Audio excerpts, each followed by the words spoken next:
ఆ కల్తీ ఎంత తీవ్రమైందో మీరు మర్చిపోతున్నట్టున్నారు.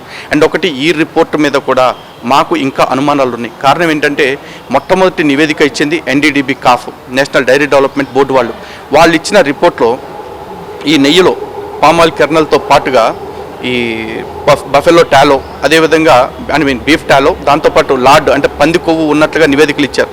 మరి 2 ఏళ్ల తర్వాత నివేదిక సిట్ నుంచి వచ్చేటప్పటికి అవి ఎగిరిపోయి ఇప్పుడు అది కేంద్ర ప్రభుత్వ సంస్థే, ఇది కేంద్ర ప్రభుత్వ సంస్థే.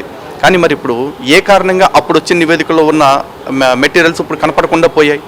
ఒకవేళ ఎన్డీడీబీ కనుక అప్పుడు తప్పుడు రిపోర్ట్ వచ్చింటే ఇప్పుడు సిట్ వాళ్ళు ఎన్డీడీబీ మీద కేసు పెట్టండి. లేదు, ఒకవేళ ఇప్పుడు సిట్ ఇచ్చింది తప్పుడు నివేదిక, మేము ఇచ్చిన రిపోర్ట్ కరెక్ట్ అని ఎన్డీడీబీకి ఉంటే ఎన్డీడీబీ వాళ్ళు ఇప్పుడు దాని మీద కోర్టుకు వెళ్ళాలి. అంతేగాని ఈ కన్ఫ్యూజన్ని హిందువుల్లో క్రియేట్ చేసి హిందువుల మనోభావాలను ఏం చేద్దాం అనుకుంటున్నారు, హిందువుల యొక్క ఆత్మాభిమానాన్ని ఏం చేద్దాం అనుకుంటున్నారు? అలాగే ఇంత జరుగుతుంటే వైఎస్ఆర్సీపీ ప్రభుత్వం నిజంగా ప్రశ్నిస్తూ ఉంది. నేరం నిరూపణ అయితే ఎందుకు అరెస్టులు చేయలేదు అని చెప్పేసి ఇదే ప్రశ్న మేము కూడా అడుగుతున్నాం. ఒకవేళ నిరూపణ అయితే కనుక సాక్ష్యాధారాలు ఉంటే అరెస్టులు చేయడానికి ఏమిటి సమస్య? ఈరోజు జగన్మోహన్ రెడ్డి గారు 32 కేసుల్లో ఛార్జ్షీట్ పడ్డా కూడా ఈ రోజు కూడా అరెస్ట్ అవ్వలేదు. ఆయన కోర్టులో ఆయన కేసులు కూడా విచారణకు జరగట్లేదు.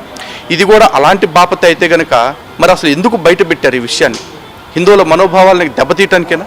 దీనికి ముఖ్యమంత్రి గారిని డిమాండ్ చేస్తున్నా, అదేవిధంగా ప్రధానమంత్రి గారిని కూడా అడుగుతున్నాం. హిందువుల మనోభావాలు దెబ్బతీసిన వాళ్ళు ఎవరైతే ఉన్నారో, అంటే కల్తీ చేసిన వాళ్ళ, లేకపోతే ఆ కల్తీని బయటపెట్టి కూడా చర్యలు తీసుకొని మీరా ఎవరైనా కావచ్చు, మేము కోరుకునేది ఒకటే యాక్షన్. అండ్ అన్నిటికంటే ముఖ్యమైన విషయం ఏంటంటే ఈ రోజున వైఎస్ఆర్సీపీ ఓడిపోయింది, రేపు మళ్ళీ ఏమైనా జరగవచ్చు ప్రజాస్వామ్యంలో. మరి ఒకవేళ మళ్ళీ ఇలాంటి పార్టీ అధికారంలోకి వస్తే ఆ రోజు మనోభావాలు ఏమవ్వాలి? మళ్ళీ ఇలాంటి పరిస్థితే దాపురిస్తే మాకు గతేంటి? అందుకే టీటీడీపై ఏ ప్రభుత్వం వచ్చినా సరే ఇలాంటివి జరగకుండా ఉండేలాగా ఏదైనా ఒక కఠినమైన స్పష్టమైన వ్యవస్థని ఏర్పాటు చేయాలి. అలాగే కొండపైన ఏదైతే హామీ ఇచ్చారో ఈ ఆహార తనిఖీ చేసే వ్యవస్థని, క్వాలిటీ చెకింగ్ చేసే వ్యవస్థని ఏర్పాటు చేస్తామని దాన్ని తక్షణమే ఏర్పాటు చేయాలి. అలాగే టీటీడీ ఆధ్వర్యంలోనే ఒక గోరక్షణశాలను ఏర్పాటు చేసి అక్కడి నుంచే వీలైనంత నేతిని ఉత్పత్తి చేసేలాగా చర్యలు తీసుకోవాలని, తద్వారా తిరుమల క్షేత్రం యొక్క పవిత్రతను కాపాడాలని కోరుకుంటున్నాం. అన్నిటికీ మించి తిరుమలతో సహా మిగతా దేవస్థానాలన్నింటినీ కూడా రాజకీయ పునరావాస కేంద్రాలుగా మార్చేస్తున్నారు. తక్షణమే అటువంటి కమిటీలన్నింటిలో, పాలక మండళ్ళన్నింటిలో కూడా హిందుత్వవాదుల్ని, హిందూ సంఘాలకు సంబంధించిన వాళ్ళని, అదేవిధంగా స్వామీజీలను, ప్రవచనకర్తలను ఎవరో ఒకరిని భాగస్వాముల్ని చేయాలి.